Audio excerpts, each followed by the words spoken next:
This one is called Sand, Mosquitoes, Silence, and Sinking. And it's sort of a God might just be anywhere sermon. Emma and I were sitting with Juniper at the edge of California last week, just a stride or two from the Pacific Ocean, just taking in the majesty of the ocean, witnessing the constant strength of the waves and the tides, beholding the vast reach of the horizon. And in that moment, that place was imbued with divinity, just full of the divine. In that moment, I looked over at Emma and I smiled, and Emma smiled back. And we both looked down at Juniper.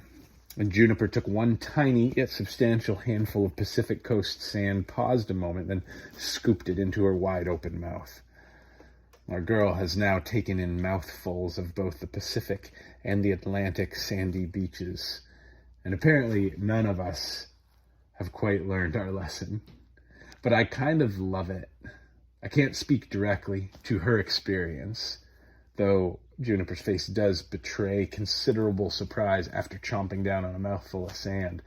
But she's not wrong to want to take that moment, that place that is saturated with the divine, and find some way, any way, to feast on it. God does, after all, tend to show up in unlikely places. The other day, after a full day of getting settled back in from our trip out west, I got out of the house right at dusk to go for a run on the trails in our neighborhood woods.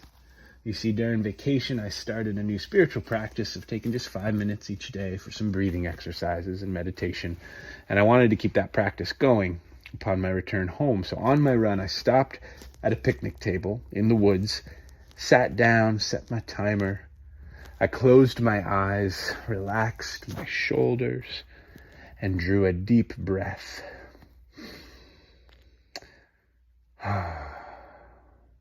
And then another, and then another, and then slap.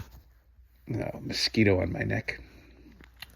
Okay, I thought it's okay.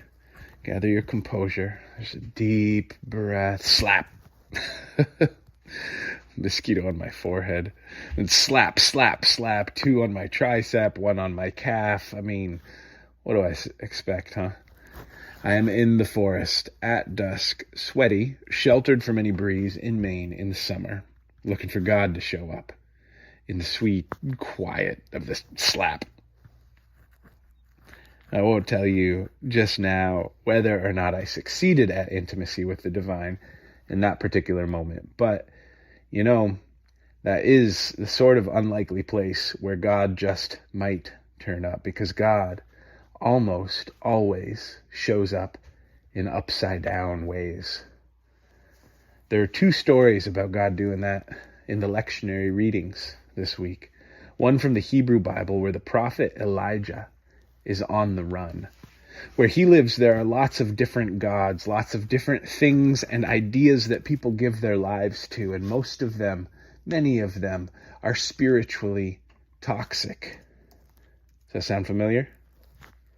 But Elijah is devoted to an uncanny God who doesn't follow the rules of the other local religious authorities.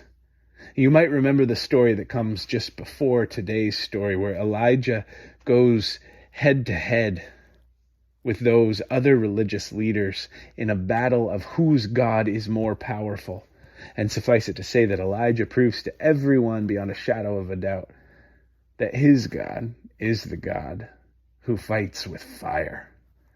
But now Elijah's on the run because the wealthy benefactor of the lesser gods is not pleased with Elijah's newfound dominance. She's out to take him down, so Elijah flees to the wilderness, figuring that he'd rather perish out there than at the hands of his enemies.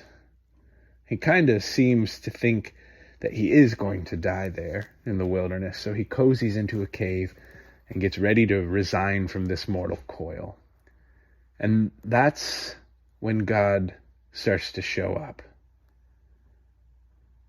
First, there was a rock-rending windstorm that blows by, but God's not in the wind. And a fierce earthquake rips at the cave all around him, but God's not in the quake. And a wild fire tears through the wilderness, but God's not in the fire. Then after all of the demonstrations of power and might and dominance, there's the sound of sheer silence.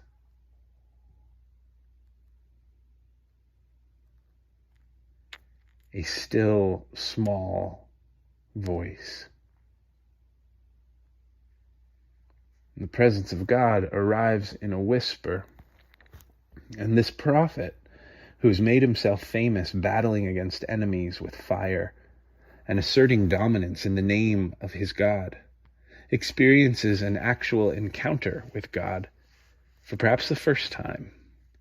Because you can spend your life devoted to an idea of God, but you may never actually experience relationship with the nature of the divine unless you're willing to surrender to the truth that God tends to turn up where she's least expected. Which is how the Spirit of God shows up in the life of Jesus in the Gospel of Matthew, when that same divine whisper calls Jesus away into the wilderness for a night of vigil after a miraculous feat of nurture. This story comes on the heels of Jesus feeding thousands of people.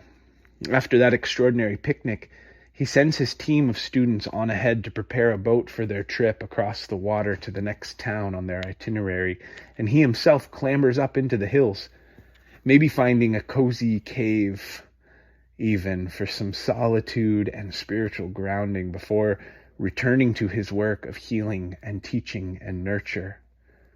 By the time he finishes his vigil, it's late, and the boat that his students had prepared has been swept out to sea by a storm, and they are battling the waves and the wind to keep the ship upright. And as every good sailor knows, struggling against the wind is futile. And as these followers of Jesus will learn, faith does not mean trying to overpower the storm. Faith means finding power in surrender. But that lesson comes hard, especially to young men, and these particular sailors grew up believing that God reigns over the weather and the wind, that the storm clouds come from Yahweh. They grew up believing that faith in God means that you have the power to manipulate storms and overcome chaos. So, mustering as much muscular faith as they can, they heave and they hoe, and they're blown further and further from shore, not realizing that God is not in their efforts to overpower the weather and the wind. God is in the man who has quieted his spirit and attuned his heart to the subtle whispers of silence. God is in the man who saunters through the storm. At the end of the story, they conclude, "You are the Son of God." But I love that Jesus seems uninterested here in any sort of exclusive claim to the attributes and qualities and capacities of that title. When Peter asks if he can join, Jesus says, "Sure, get out here. There's plenty of God to go around." And that goes for us too. There's plenty of God to go around. It's just a matter of being perceptive to the ways that God shows up. Of course, it's easy to get distracted by where we think God should show up or where we might want God to show up. When we get distracted, we tend to start sinking. Some of us sink like Peter into the busyness and noise of trying to prove that we are worthy of intimacy with the divine. Some of us sink like Elijah into resignation and despair when God's power doesn't come through for us in the ways that we think it should. Some of us sink like me into the sincerity of my practice of stillness and silent meditation, expecting God to show up in my 5 minutes of quiet. Elijah got a whisper. Peter got wet up to his waist. I got mosquitos. God almost always shows up in unexpected ways. And we get to tune in to those ways. Because the point is not that God is only in the silence and never in the storm. The point is, are we hungry to experience God and willing to consider that God might turn up where we least expect? When you live in that attuned relationship with the ways of the Spirit, you'll find that you end up getting invited to show up in similar ways. You too end up turning things upside down. That's what it means to live a life of active faith, to be resilient when despair is expected, as we see with Elijah crawling down from the cave. To be humble and vulnerable when fear is expected, as we see with Peter reaching out for support. To be courageous and imaginative when caution and hesitation are expected, just like Juniper. That's right, we see you, Juniper. That sand isn't so far off from soil, and soil is best, after all, when it becomes blueberries, so who's to say that this sand won't be blueberries by the time it reaches my mouth?